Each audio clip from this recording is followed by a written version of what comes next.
We are traveling through Ethiopia, one of the oldest Christian countries in the world. We want to get closer to the roots of Christianity, to appreciate its principles of freedom, justice, and solidarity, and get back to its core values.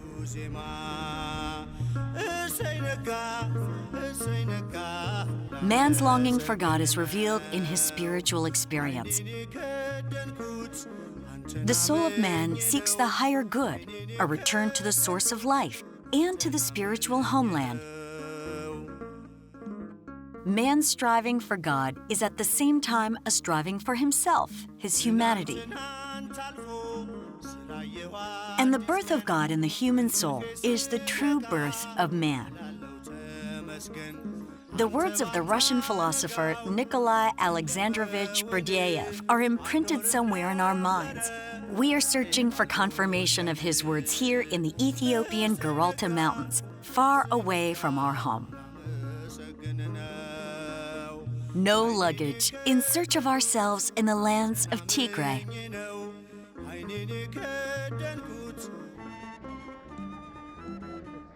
The remarkable heritage of the Tigrayans is based on their traditional laws. To a certain degree, these laws are still applied in self-government and criminal cases and form an important element of conflict resolution.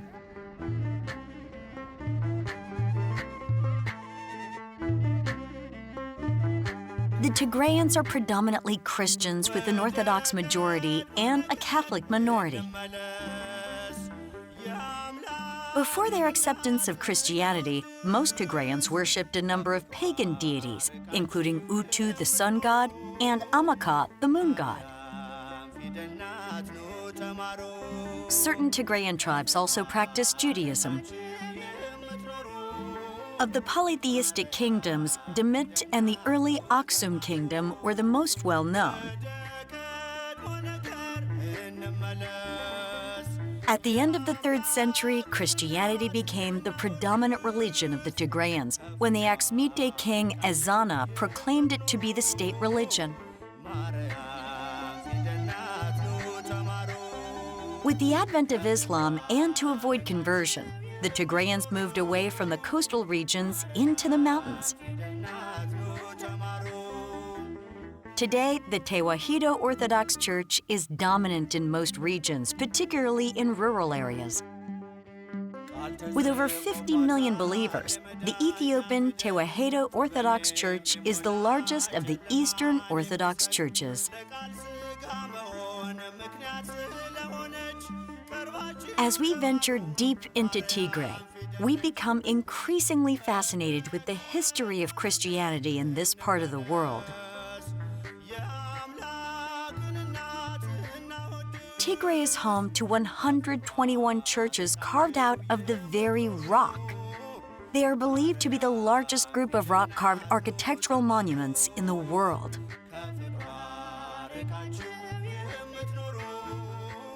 Mount Γκεράλτα to this day is home to a large number of well-preserved churches, all containing priceless frescoes, manuscripts, processional icons, and liturgical items, some of which have survived since the Middle Ages. Especially well endowed are the churches at the heart of the living monasteries. The spectacular landscape of Γκεράλτα, Tembien, and Atsbi is a masterpiece of the geological and geomorphological process at work in this region. The rock churches in these 3 regions are almost entirely sculpted out of sandstone.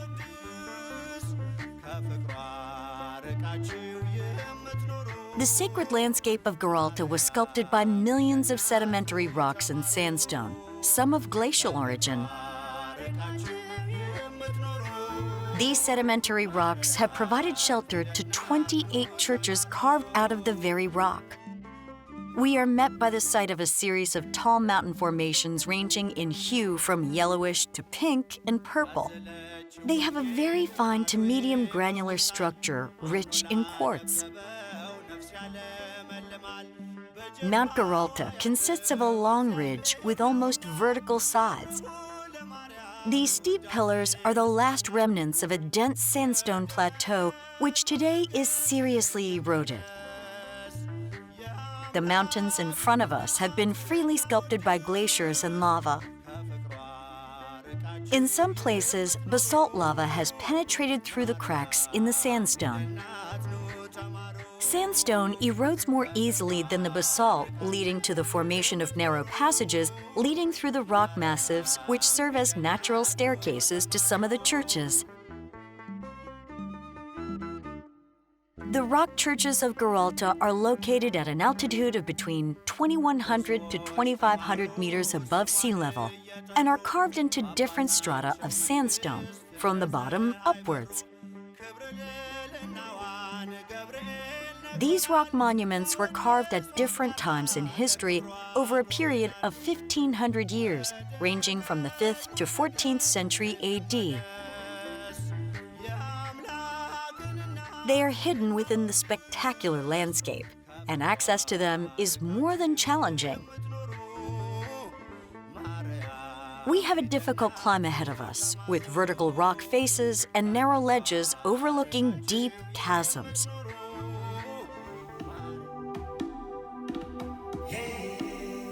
Our plan today is to climb to two of the most remarkable rock churches, Mariam Kokor and Daniel Kokor.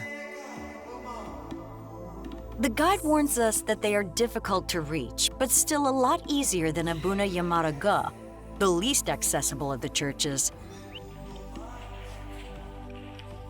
Perhaps our ascent today will prepare us for the real trial of body and soul that awaits us in our ascent of Abuna Yamara. It looks like the weather is going to be good today. There's no sign of rain, so the rocks won't be too slippery to climb. There is a wind whistling through the rocks, dropping, then rising again, causing us more than a little anxiety. The rustling of the branches of the trees perched here and on the steep slopes shows us how strong the wind is. We've only been walking for a few minutes, and we're already tired, frustrated, and overwrought. The heavy loads on our backs are becoming quite unpleasant to carry. It's not just that we are unaccustomed to walking, we've overestimated the weight we have to carry. The wind is getting up. Let's just hope it grows tired of blowing and settles down. It's actually not such a bad thing since the climb is making us hot and uncomfortable.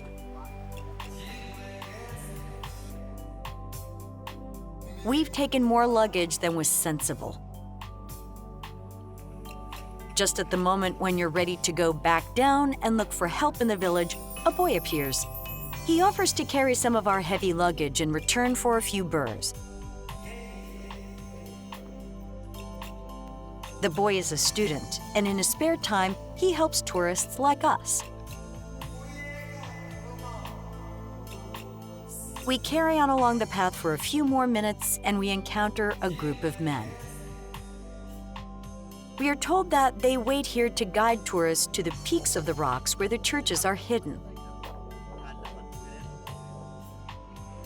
We can only choose certain ones since there is a special rule which is strictly adhered to. Anyone who wants to be a tour guide can only work on certain days. The work is allocated in such a way that no one gets angry or feels left out. Being a tourist guide is a lot more enjoyable than working in the field. You get to meet people from all over the world. You learn interesting things about the world. And you earn quite a lot more burrs than you would in agriculture. And the little gifts the tourists give them are a great joy for the locals. The locals know the route better than anyone. They've walked it countless times. The priests ascend every morning and at night go back down to the village. They also have families. We have been warned that the climb we are about to undertake to the rock churches of Mariam Korkor and Daniel Korkor is not for the uninitiated. You have to be in good physical shape to make the climb. The altitude also has an impact. The churches are at an altitude of 2,480 meters up a vertical rock face.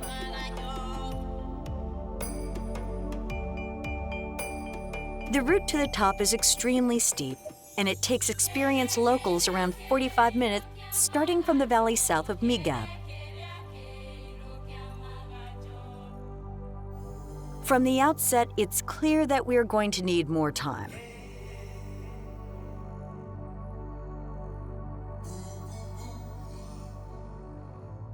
The rock churches of Γκεράλτα, at altitudes ranging from approximately 2,100 to 2,500 meters above sea level, are carved into different levels of the sandstone from bottom to top.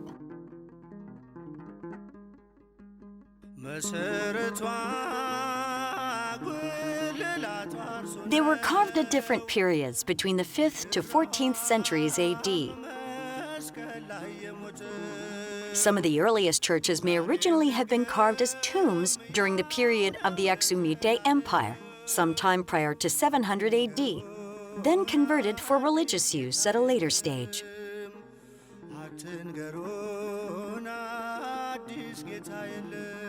The structures carved out of the very rock to serve as churches were designed with columns, arches, beams, and domes to imitate conventional masonry and timber construction. Many of the churches house well-preserved frescoes dating from the 13th to 19th centuries. All the churches are still in use to this day. They serve their original religious function, and many are repositories of religious treasures such as manuscripts, processional icons, crosses, crowns, drums, and other religious artifacts.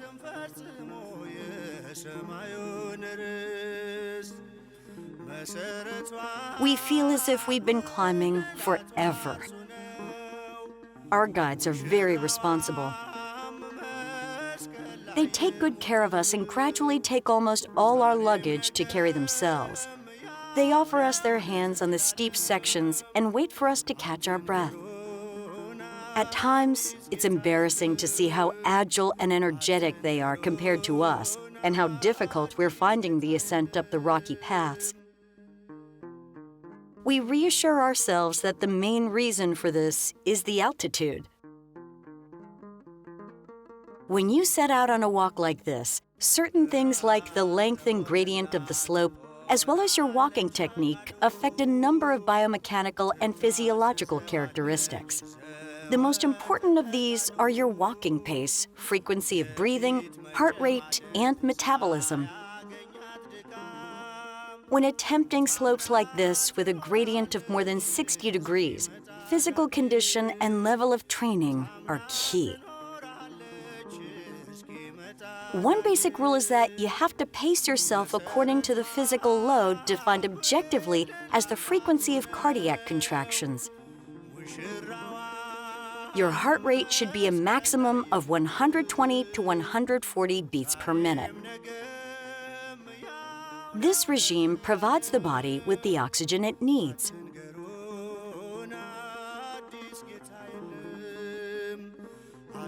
Correct mountain walking demands a specific technique, economical movements, moderate pace, and optimal step length, depending on the characteristics of the terrain. Prior examination of your route and looking out for the safest places to step is a guarantee against accidents and injuries. When walking over a scree like this, there is no adhesion between the stones. The rocks can easily lose balance and slide down the mountainside. You have to take care to avoid stepping on loose rocks, because they can cause danger to those behind you. In about an hour, we arrive at a wide platform which offers a wonderful view. In the distance in front of us on a tall rock tower stands the most impressive church, Abuna Yamata. It's sometimes called the most inaccessible place of worship in the world because of its location at the top of the sandstone peak. This place is not for the faint of heart. If you want to reach it, you have to climb and climb like mountaineers up a vertical wall, using the brute strength of your hands and tiny niches in the rock face. According to local legend, the church was carved in the 6th century and was dedicated to Abuna Yamata, aka Abba Amma, one of Ethiopia's deeply revered 9 saints. Our intention is to reach Abuna Yamata by this afternoon. Let's hope we'll still feel motivated.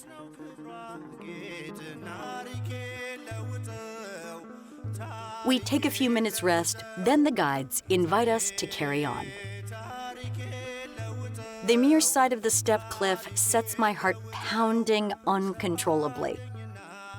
I have a terrible fear of heights, but I carry on upwards in the hope of overcoming it. I start climbing using my hands. There's a great inherent risk in climbing, in our opinion, especially to get to some churches where the ascent seems to require a miracle. For the true believers, the question of whether to climb or not just doesn't exist. Mothers take their babies up the mountain to the rock churches to be baptized. When anyone from the village below dies, the men carry the body all the way up for the funeral rites, and then they take it back down to the village for burial. The rock churches carved into the sacred landscapes of Tigray, the frescoes housed within them, and the treasures they have accumulated over the centuries are a rich illustration of the development of the Aksumite civilization in northern Ethiopia. Despite the apparent geographical isolation of the Ethiopian high mountain plateau, external cultural influences have reached this part of Africa. The initial reason was their conversion to Christianity in the 4th century, the arrival of the 9 saints from the Byzantine Empire in the 5th and 6th centuries, and the construction of many monasteries, which were to become important centers for study and religious practice. In the 15th century, the artistic influence of the Italian Renaissance also reached as far as here. Such influences and the way they were assimilated were to become an integral part of Ethiopian culture. The sacred landscapes of Tigray are home to the largest group of architectural rock monuments in the world, illustrating the development of church design over a period of over 1,500 years. The churches built here provide the oldest surviving examples in the world of the use of wood to create structures. They illustrate the importance of wood as one of the main materials in the development of architecture. In front of us is Mariam Korkor. We feel as if we are in heaven itself. The sensation you experience after ascending such a spiritual peak is quite overwhelming. These rock churches are an outstanding testament to the human ingenuity in the use of natural geology to create exceptional architecture in a sacred landscape, in a place where the practical difficulties in accessing many of the monuments enhances the spiritual experience. The oldest forms of Christian monasticism are kept alive here thanks to the ancient spiritual practices which have been carefully preserved.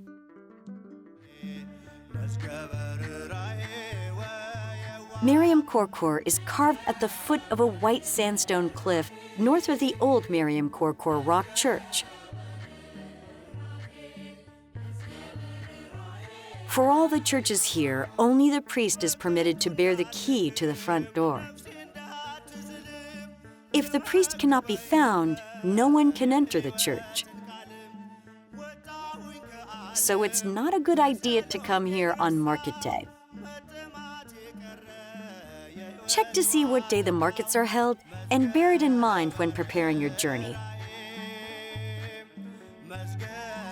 Some priests live very close to the church, others live very far away.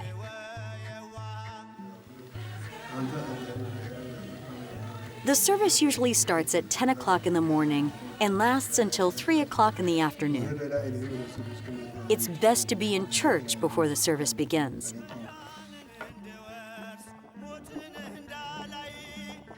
We take deep breaths of the fresh mountain air while the wind whistles through the rocks.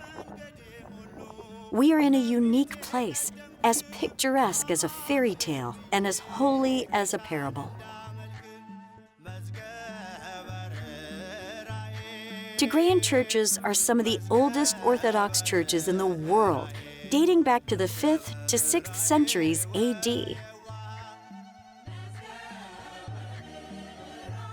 Legend has it that they date back to the time of the 9 saints, missionaries from Rome and Syria, who brought Christianity to Ethiopia.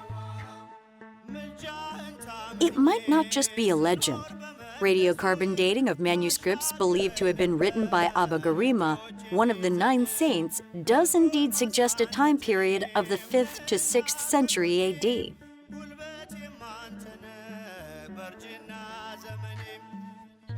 Many of Tigray's churches were carved by hand out of the surrounding mountains using axes, picks, and adzes. The method used to excavate them differed from the churches of Lalibela. The latter were carved from the top down, while the churches in Tigray are situated on high mountain ridges require that they be carved horizontally. A triumphant feat of labor. No luggage, on a pilgrimage to the holy shrine of Mariam Korkor. What an incredible gift destiny has bestowed upon us.